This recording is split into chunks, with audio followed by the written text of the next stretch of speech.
Hi, boys and girls. Today, I plan to start a new read aloud for us. And this is a book that I really enjoy. I believe they actually made a movie out of it, but if you haven't seen the movie yet, wait until you've read the whole book with me, and then you can enjoy the movie. But it's called Shiloh, and it is I think it won a Newbery Award. I don't think it just was nominated. I think it actually won the award one year. So you know it's a good book if it has this symbol on it right here. It's written by Phyllis Reynolds Naylor, and it takes place in the rural community and hills of West Virginia in the mid 1900s. Some of the language and the way they speak in this area of our nation is a little country, a little slang. And so I'll do my best to include that as I read. But just know that it might not sound so grammatically correct, but it's meant to be that way. It's meant to tie into the setting and the time. So let's enjoy this book together. This is chapter 1. And our main character is a little boy by the name of Marty, and he finds a dog. Here we go. The day Shiloh come, we're having us a big Sunday dinner. Dara Lynn's dipping bread in her glass of cold tea, the way she likes, and Becky pushes her beans up over the edge of her plate in her rush to get them down. Ma gives her a scolding look.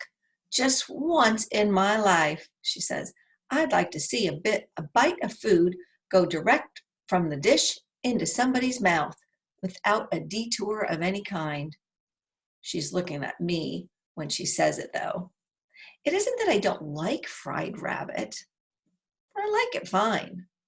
I just don't want to bite down on buckshot. It's like a bullet. So I'm checking each piece real careful. I looked that rabbit over good, Marty, and you won't find any buckshot in that thigh, Dad said, buttering his bread. I shot him in the neck. Somehow, I wish he hadn't said that. I pushed the meat from one side of my plate to the other, threw the sweet potatoes, and back again. Did he die right off?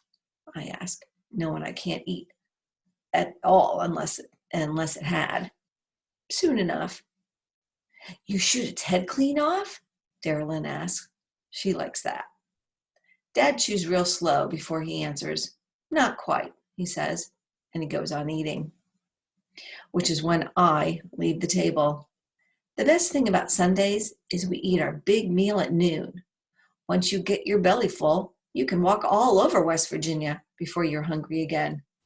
Any other day, you start out after dinner, you've got to come back when it's dark. I take the .22 rifle Dad had given me in March on my 11th birthday, and I set out up the road to see what I can shoot. Like to find me an apple hanging way out on a branch, see if I can bring it down. Line up a few cans on a rail fence and shoot them off. Never shoot anything that's moving, though. Never had the slightest wish to. We live high up in the hills above Friendly, but hardly anybody knows where that is. Friendly's near Sistersville, which is halfway between Wheeling and Parkersburg. Used to be, my daddy told me, Sistersville was one of the best places you could live in the whole state. You ask me, the best place to live? And I'd say, where we are right now, a little 4-room house with hills on 3 sides. Afternoon is my second best time to go up in the hills, though. Morning's the best, especially in summer. Early morning. On one morning, I saw 3 kinds of animals, not counting cats and dogs and frogs and cows and horses. I saw a groundhog. I saw a doe with 2 fawns, and I saw a gray fox with a reddish head. I bet his daddy was a gray fox, and his ma was a red one. My favorite place to walk is just across the Ratley Bridge, where the road curves by the old Shiloh schoolhouse and follows the river. River to one side, trees to the other, sometimes a house or 2. And this particular afternoon, I'm about halfway up the road along the river when I see something out of the corner of my eye. Something moves. I look, and about 15 yards off, there's this short-haired dog, white with brown and black spots, not making any kind of noise, just slinking along with his head down, watching me, tail between his legs, like he's hardly got the right to breathe. A beagle, maybe a year or two old. I stop, and the dog stops. Looks like he's been caught doing something awful, when I can tell all he really wants is to follow along beside me. Here, boy, I say, slapping my thigh. Dog goes down on his stomach, groveling about on the grass.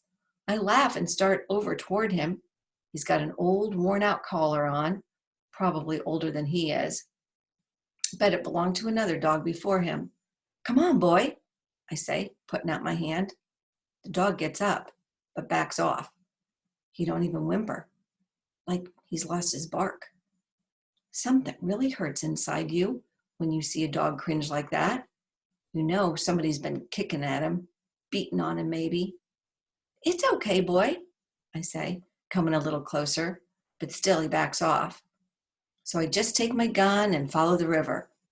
Ever so often I look over my shoulder, and there he is, the beagle. I stop, he stops. I can see his ribs. Not real bad, but he isn't plumped out or anything. There's a broken branch hanging from a limb out over the water, and I'm wondering if I can bring it down with one shot. I raise my gun, and then I think how the sound might scare the dog off. I decide I don't want to shoot my gun much that day. It's a slow river. You walk beside it, and you can figure it's not even moving. If you stop, though, you can see leaves and things going along. Now and then, a fish jumps. Big fish. Bass, I think. Dog still trailing me, tail tucked in. Funny how he don't make a sound. Finally, I sit on a log. I put my gun at my feet and wait. Back down the road, the dog sits too. Sits right in the middle of it, head on his paws. Here, boy, I say and pat my knee. He wriggles just a little, but he don't come. Maybe it's a she-dog. Here, girl, I say. Dog still don't come. I decide to wait the dog out, but after 3 or 4 minutes on the log, it gets boring, and I start off again. So does the beagle. Don't know where you'd end up if you followed the river all the way. Heard somebody say it curves around, comes back on itself. But if it didn't, and I got home after dark, I'd get a good whooping. So I always go as far as the ford, where the river spills across the path, and then I head back. When I turn around and the dog sees me coming, he goes off into the woods. I figure that's the last I'll see of the beagle, and I get halfway down the road again before I look back. And there he is. I stop, he stops. I go, he goes. And then, hardly thinking of it, I whistle. It's like pressing a magic button. The beagle comes barreling toward me. Legs going lickety-split, long ears flopping, tail sticking up like a flagpole. This time, when I put out my hand, he licks all my fingers and jumps up on my legs, making little yelps in his throat.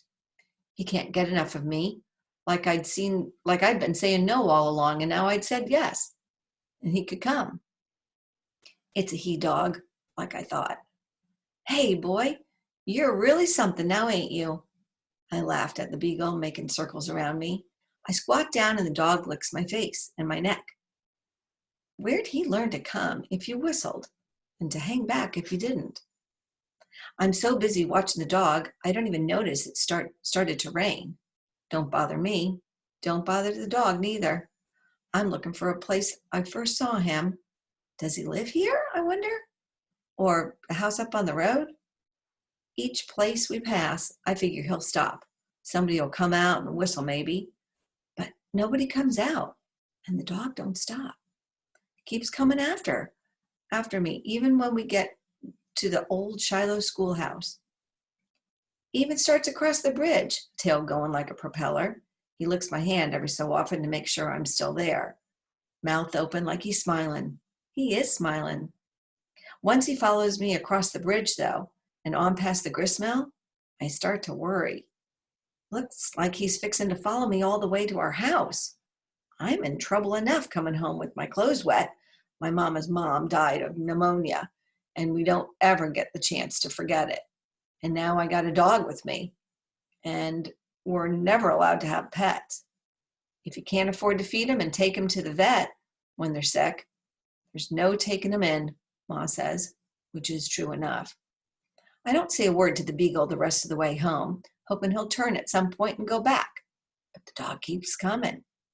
I get to the front stoop and say, "Go home, boy." And then I feel my heart squeeze up the way he stops smiling and sticking his tail between his legs again and slinks off. He goes as far as the sycamore tree and lies down in the wet grass, head on his paws. "Whose dog is that?" Ma asks when I come in. I shrug. "Just followed me is all."